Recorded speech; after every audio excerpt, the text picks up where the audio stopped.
এই মেয়ে, কি করছো? মন্দিরে প্রবেশ করো না। দেখছো না তুমি এখন অশুদ্ধ? এই অবস্থায় মন্দিরে প্রবেশ করতে নেই। আমাকে একটু জল দেবেন?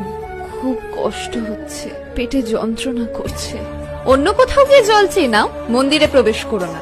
তোমার শরীর এখন শুদ্ধ নয়, অপবিত্র। এসব কি বলছে? যেই সতীচ্ছেদ হতে সমস্ত বিশ্ব সংসার সৃষ্টি, যেই অঙ্গ প্রত্যেক নারীর গর্ব হওয়া উচিত, যে ঋতুস্রাব একটি মেয়ের মাতৃত্বের স্বাদ পাওয়াকে চিহ্নিত করে, তা কি করে অপবিত্র অসুচি হতে পারে? তর্ক করো না, মন্দির পরিত্যাগ করো এই মুহূর্তে। তাহলে তো এই মন্দিরে যেই দেবী মায়ের প্রতিষ্ঠান, তিনিও অপবিত্র। সেই মায়েরও তো ঋতুস্রাব হয়, তিনিও কি তার নিজের মন্দির ত্যাগ করবেন? এসব কি বলছো তুমি? বিশ্বাস না হলে আপনি নিজে গিয়ে দেখুন।